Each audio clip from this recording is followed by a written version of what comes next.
नमस्ते प्यारे बच्चों। तो आज मैं आपको विलोपन विधि से समीकरण को हल करना सिखाऊंगा। ठीक है, ये एक क्वेश्चन बोर्ड एग्जाम में 10th क्लास में फिक्स रहता है। तो देखिए सॉल्व कैसे करेंगे।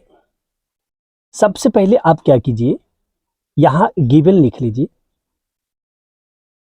इसका हिंदी में जो मीनिंग होता है वो होता है दिया हुआ है। ठीक है, तो आप ये 3x प्लस 4y बराबर 10 इसको लिख लिए। इसका नाम रख दीजिए समीकरण 1। ओके, अब देखिए 2x प्लस 2y बराबर 2, 2x प्लस 2y बराबर 2, इसका नाम रख दीजिए समीकरण 2। रख दिए। अब देखिए विलोपन विधि में करना क्या होता है। देखो ये पहला टर्म है और दूसरा टर्म है, ये भी पहला टर्म है, ये भी दूसरा टर्म है।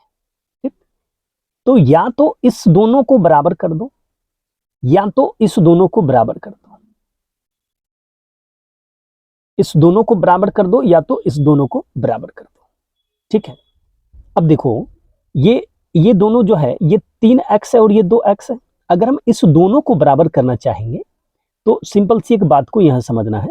देखो 3 और 2, 3 और 2 को हम गुना करेंगे तो कितना होगा 6। ठीक है, तो आप ऐसा करो, इस समीकरण में एक नंबर समीकरण में 2 से गुना कर दो तो कितना हो जाएगा यहां 6, और 2 नंबर समीकरण में 3 से गुना कर दो तो क्या हो जाएगा 6। तो दोनों क्या हो जाएगा बराबर। तो देखो ऐसे लिखेंगे समीकरण 1 गुना 2। ठीक है, कोई दिक्कत। और बीच में क्या करो माइनस, क्यों? क्योंकि देखो ये भी प्लस है और ये भी प्लस है। जब दोनों का चिन्ह सेम हो, जैसे कि ये दोनों मान लो प्लस है और ये प्लस है, तो हम क्या कर देंगे माइनस कर देंगे। ठीक है, और मान लो ये अगर माइनस होता और ये प्लस होता तब ये यहाँ प्लस का चिन्ह देते। ठीक है, लेकिन अभी क्या है, ये भी प्लस है और ये भी प्लस है, तो यहाँ क्या देंगे माइनस। मान लो माइनस और प्लस रहता तब हम यहाँ क्या करते प्लस, या मान लो ऊपर प्लस और नीचे माइनस है तब भी हम क्या करते प्लस। ठीक है, लेकिन ये दोनों क्या है भाई, ये दोनों को दोनों क्या है प्लस है। क्या चीज है, दोनों को दोनों क्या है, दोनों को दोनों क्या है प्लस। अब मान लो इसका और इसका चिन्ह ये भी माइनस होता ये भी माइनस होता, इस परिस्थिति में दोनों का चिन्ह समान है तो यहाँ पर क्या दे देते हैं माइनस। यहाँ दोनों चिन्ह सेम है तो माइनस, लेकिन अगर अलग अलग चिन्ह होगा तो यहाँ देंगे प्लस। ठीक है, समझ गए। अब आ जाओ यहाँ पर फिर लिखो समीकरण 2, समीकरण 2 गुना 3। ठीक है, इसको 2 देंगे तो 6 हो जाएगा और इसको 3 से करेंगे तो 6 हो जाएगा, क्योंकि इस दोनों को बराबर करना है।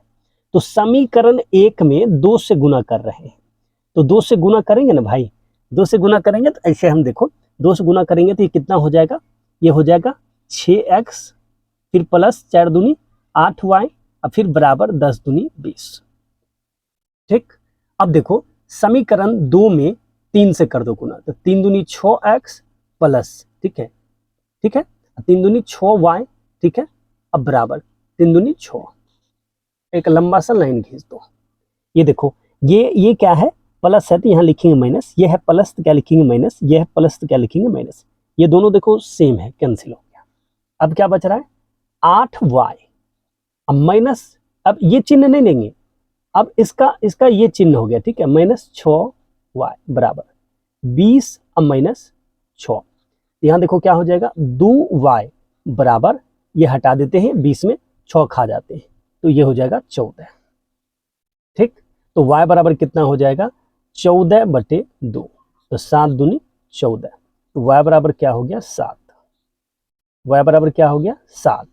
ठीक है, अब इस y का जो मान निकला, जो वैल्यू निकला, आप क्या करो समीकरण 1 में रख दो या समीकरण 2 में, दोनों में से किसी एक में रख दो। ठीक है, तो चलो यहां पर समीकरण समीकरण समीकरण समीकरण 2 में y का मान देने पर, y का मान देने पर, ठीक है। अब देखो यहां पर क्या है, यहां पर है 2x प्लस 2y बराबर 2, तो 2x प्लस 2y, y के जगह पर क्या देंगे 7 बराबर में 2। ठीक है, तो 2x प्लस 7 दूनी 14 बराबर 2। तो 2x बराबर 2, ये प्लस है दे के माइनस। ठीक है, ओके। तो 2x बराबर क्या हो जाएगा -12, x बराबर क्या हो जाएगा -12 भागा 2, 6 दूनी 12। सो x बराबर क्या हो जाएगा -6। ठीक है, तो क्या निकला जी, अतः x बराबर निकला, x बराबर निकला -6 और y बराबर निकला 7। अगर आपको जांच करना है कि वैल्यू सही है कि गलत, तो कोई एगो समीकरण ले आते हैं ऊपर से, जांच ऊपर में कोई एगो ले लिए 2x प्लस 2y बराबर 2। तो 2 और x की जगह पर दे देंगे -6, अब फिर 2 गुना 7 बराबर 2। तो देखो -12 अब प्लस 14 बराबर कितना 2। ठीक, तो कितना हो जाएगा देखो +2 बराबर 2। सही है, दोनों तरफी का वैल्यू समान हो गया। इसका मतलब है कि ये दोनों जो निकला है वो एकदम सही है। तो 5 अंक में आपको ये पक्का पूछेगा बोर्ड एग्जाम में, तो आप लोग ध्यान से इसको एकदम पढ़ लीजिए और वहां बना दीजिएगा। अब मित्रों के पास शेयर करना मत भूलिएगा, ठीक है, क्योंकि उनको जो है सो हो सकता है नहीं आता होगा, तो समझ लेंगे। और इस पॉइंट को सबसे ज्यादा एकदम ख्याल रखना जो हम बताएं, दोनों चिन्ह अगर समान रहेगा तो बीच में माइनस कर दीजिएगा, और अगर चिन्ह अलग अलग होगा तो प्लस कर दीजिएगा।